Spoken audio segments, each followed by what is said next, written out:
O Senhor esteja convosco. Ele está no meio de nós. Proclamação do Evangelho de Jesus Cristo segundo Mateus. Glória a vós, Senhor. Naqueles dias, apareceu João Batista pregando no deserto da Judéia: convertei-vos, porque o reino dos céus está próximo.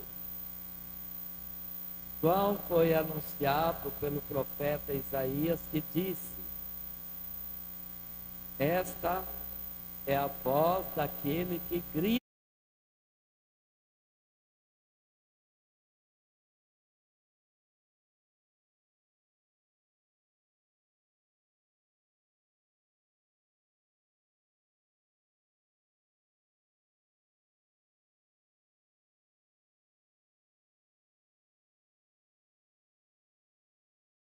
Sim, comia gafanhotos e mel do campo. Os moradores de Jerusalém, toda a Judéia, de todos os lugares em volta do rio Jordão, vinham ao encontro de João, confessavam os seus pecados, e João os batizava no rio Jordão. Quando viu muitos fariseus e saduceus vindo para o batismo, João disse-lhes: raça de cobras venenosas, quem vos ensinou a fugir da ira que vai chegar? Produzir frutos que provem a vossa conversão. Não penseis que basta dizer: Abraão é nosso pai, porque eu vos digo, até mesmo destas pedras Deus pode fazer nascer filhos de Abraão. O machado já está na raiz das árvores. Toda árvore que não der bom fruto será cortada e jogada no fogo. Eu vos batizo com água para conversão, mas aquele que vem depois de mim é mais forte do que eu, e nem sou digno de carregar suas sandálias. Ele vos batizará com o Espírito Santo e com fogo. Ele está com a pá na mão. Ele vai limpar sua eira e recolher seu trigo no celeiro. Mas a palha ele a queimará no fogo que não se apaga. Palavra da salvação. Glória a vós, Senhor.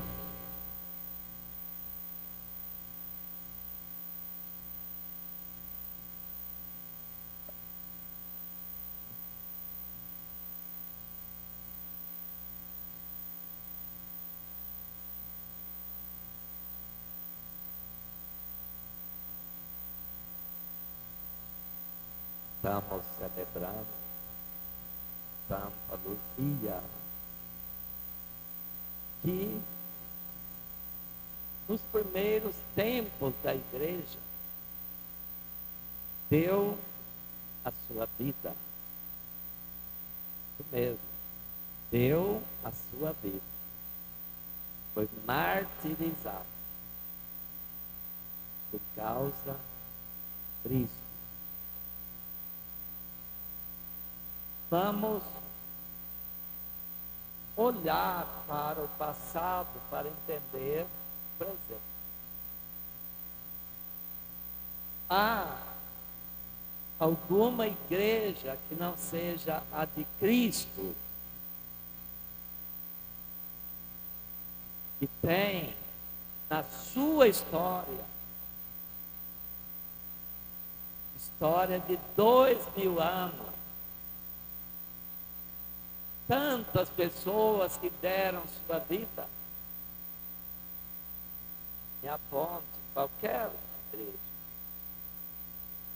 devemos respeitar todas, mas eu estou aqui falando de outro assunto. Qual a igreja, senão a de Cristo? Tem uma história que veio de Cristo. Isso mesmo. A igreja começou assim.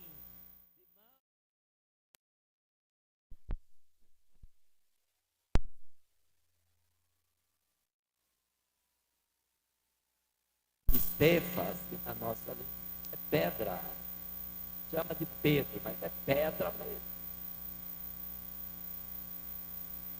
Eu edificarei a minha igreja sobre esta pedra. Ele, a minha igreja de Cristo. Não estamos falando da igreja de Ciclano, é de Cristo. Vamos falar dela aqui hoje. Esta igreja começou com o Cristo. E ela foi formada uma base, um alicerce. São os seus apóstolos. A palavra apóstolo significa aquele que é enviado por ele. Ele os chamou, instruiu e os enviou. E enviou com uma missão. A missão dos apóstolos é fazer o mesmo que ele fez. Anunciem a minha palavra. É a palavra vida. E ele mesmo falou: eu sou a vida. O caminho, a verdade e a vida. Esta palavra que ele anunciou deve ser anunciada, mas não só isso, só a palavra. As obras que ele realizou devem ser realizadas pela sua igreja. Anunciar, praticar as obras. Ontem nós ouvimos esse mesmo assunto. Quem que é bendito é aquele que ouve as palavras e pratica a palavra. Mas aí nós temos uma igreja que não tem nada escrito. O que tinha os apóstolos na mão para ler? Nada. Eles tinham o Antigo Testamento.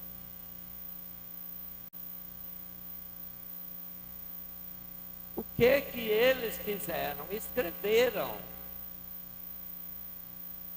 sobre Jesus, o Cristo. Não começaram pelos evangelhos, começaram pelas cartas que escreviam às comunidades. Não foi nenhum desses 12, foram outros que vieram depois deles. Primeiro escrito do Novo Testamento é uma carta de São Paulo, chamada Carta aos Colossenses, a primeira carta, tá? Esse é o mais antigo escrito.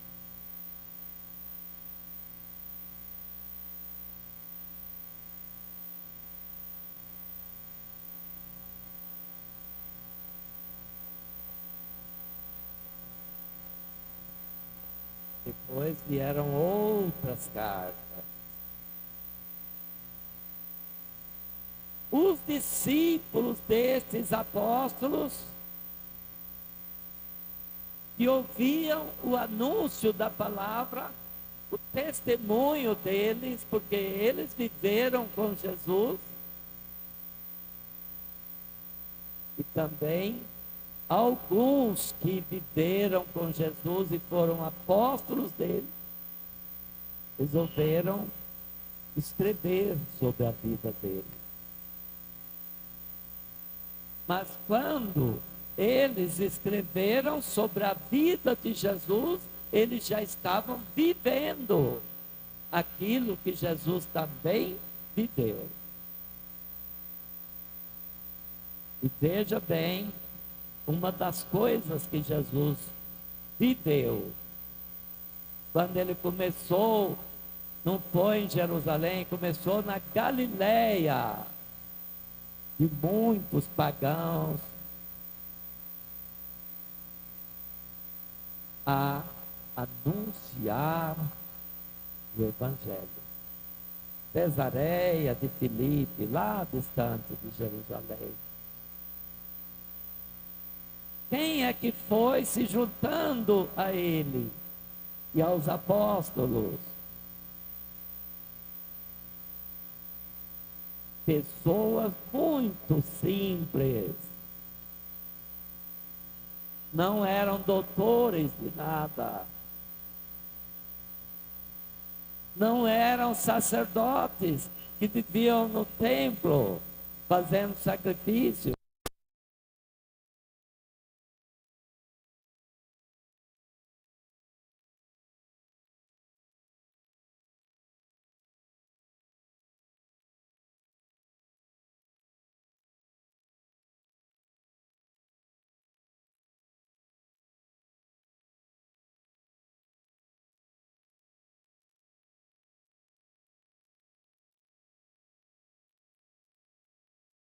Comércio, Jesus chamou gente assim para ser apóstolo.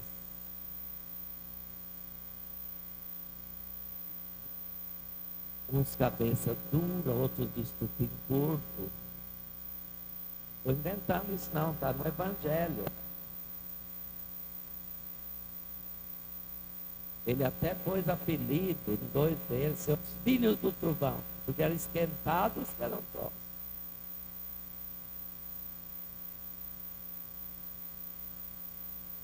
Tantas vezes vocês são difíceis de entender as coisas. Às vezes eu dizia, até quando de aguentar vocês? Homens de cabeça dura. Mas foram esses. Não tem umas pessoas assim no nosso meio? Eu tenho curto, cabeça dura, impetuosa. Fala as coisas sem pensar. Eram esses. Mas Jesus os instruiu. Jesus os chamou. Jesus os enviou. E eles deram a vida por Jesus. A igreja de Cristo se sustenta no anúncio que eles fizeram. E nesse anúncio, eles anunciam que este Jesus que viveu e com o qual eles conviveram, esse Jesus foi glorificado pelo Pai. Esse que passou pela cruz foi glorificado. E atenção, isto é passado. Ele foi glorificado. Está vendo? Eles estão falando do passado.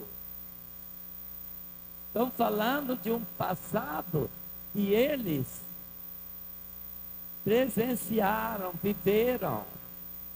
E não foi fácil para eles receber a instrução, estar com ele, confiar nele, e de repente ele está morto numa cruz, foi sepultado, mas ele foi glorificado, ou seja, ele ressurgiu da morte, ressuscitou e alcançou a glória.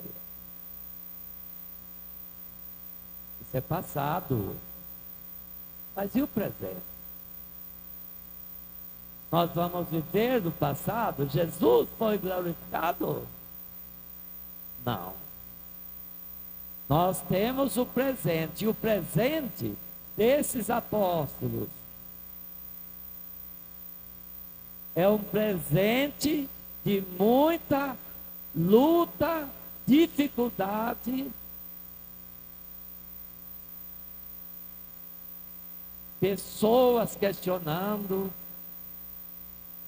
pessoas ameaçando, e eram os mesmos que fizeram isso com Jesus, os doutores da lei.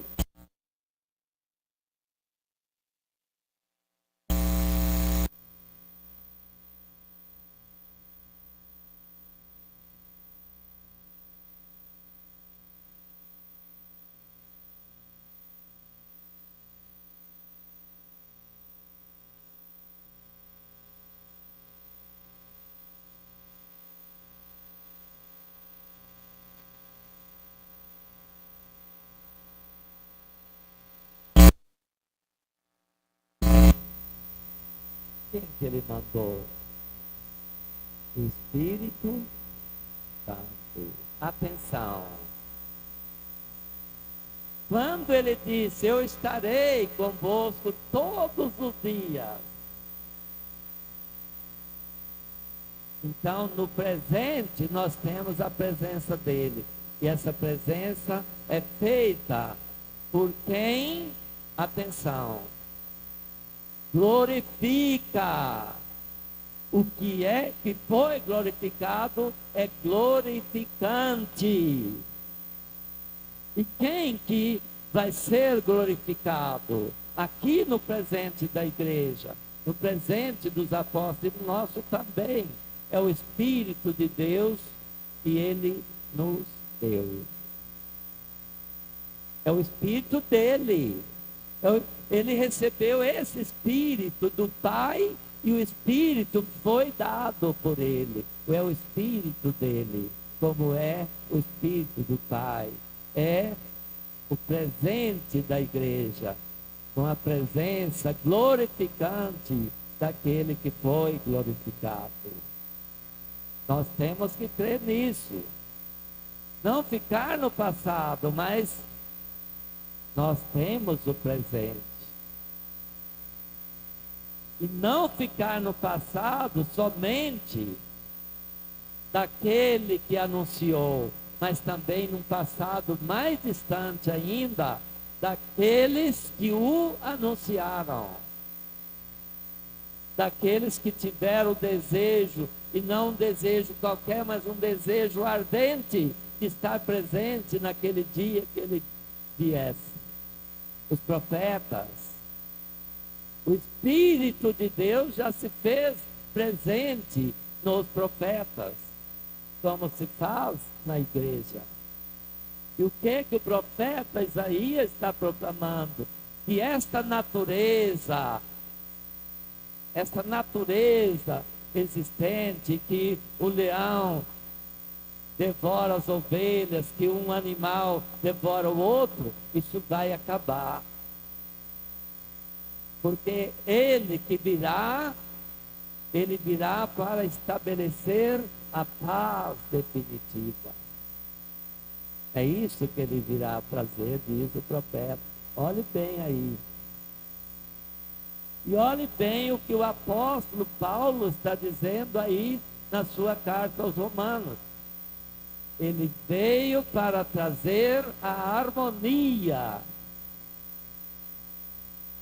E não só uma comunidade judaica fechada que não quis saber dele, mas harmonia na igreja.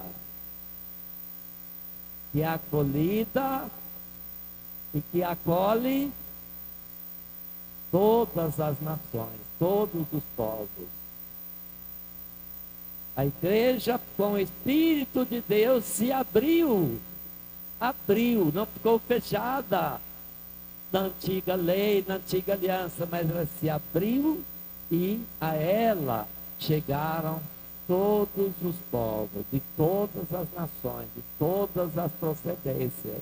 E no meio daqueles que abraçam o Cristo, que abraçam a fé em Cristo, que seguem o Cristo, que vive praticando as suas obras, haverá o quê? Ele fala aí, concórdia, harmonia, a paz. Isso deve começar já em casa. Eu vou dizer aqui do nosso presente, na doutrina da igreja. Doutrina sobre a família.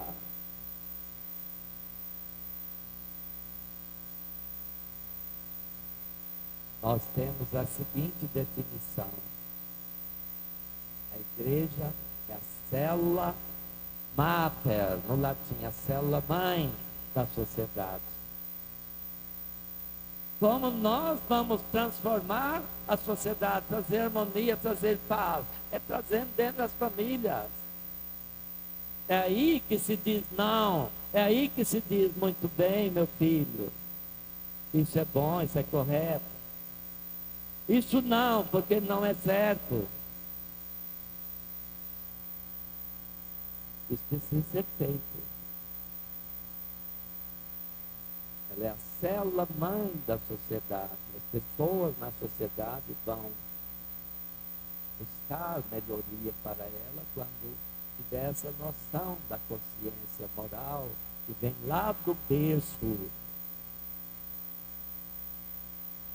Antes de ter a compreensão das coisas, o bebê já tem certos impulsos e já sabe que precisa controlar um pouco esses impulsos. Não, meu filho, isso não. Às vezes quer bater e chutar, né? Mas deve ser coibido, com firmeza. O que é certo, o que é errado. A família tem essa missão. Mas a família é também, assim define a doutrina da igreja, a família é o santuário da vida, não da morte, não.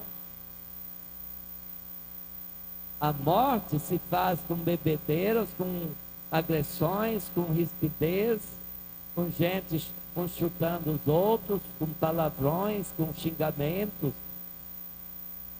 O santuário da vida se faz com harmonia, com a paz, com perdão, com paciência, com amor. Alguém chega aqui gritando? Quem aqui arrisca chegar e entrar aqui neste santuário gritando? Ninguém, né? Sabe que aqui é um ambiente sagrado e a família tem que ser isso. É um santuário. A gente pode ir para a praia, dançar, pular, mas aqui, chegando, o que diz? Lar, doce lar. É assim? Estava bom lá na praia, mas nada como aqui dentro. E aqui um santuário da vida. Nada se compara. E é inviolável. Ninguém pode entrar nele sem o seu consentimento. E não consinta aquilo que vai fazer mal. Não deixe entrar. E uma pessoa que pode permitir, né, entrar sem o seu consentimento é só o juiz, não tem mais. O prefeito, o papa, o padre não pode autorizar. Só você que é o dono desse santuário. Mas para não ter problema com o juiz, não deixe entrar qualquer coisa aqui. Preserve a sacralidade dele. Com amor, com paciência, mansidão.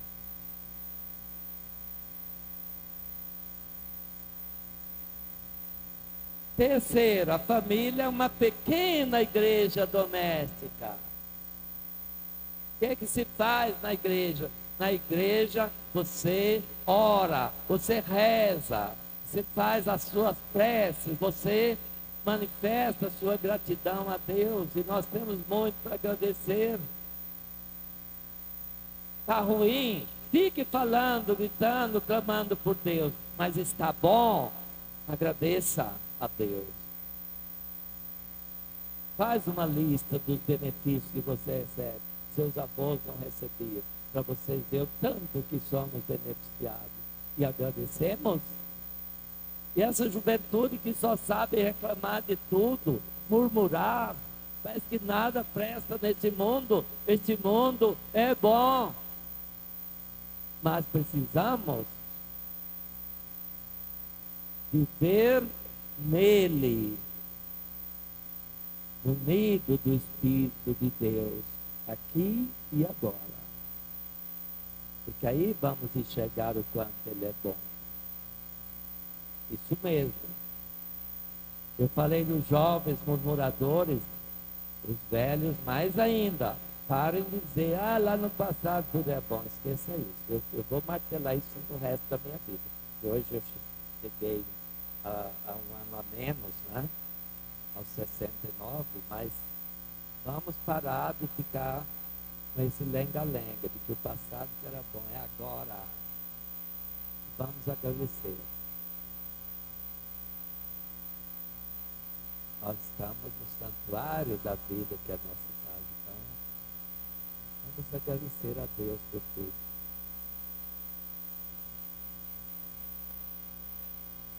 São Paulo fala da concórdia, da harmonia. Nós comecemos aí, no lar, onde você trabalha, tem aqueles colegas chatos, invejosos, que ficam criando atrapalho para os outros. Corrija ele. Pergunte qual o problema dele. Interesse por ele, procure saber o que está se passando na vida dele. Mostre para ele que a vida é bela. Mostre para ele que vale a pena viver. Mostre a ele que o Espírito de Deus dá o sentido da nossa vida. Não temos que ficar reclamando de nada, nem das dores, porque se temos as dores, temos o remédio para elas.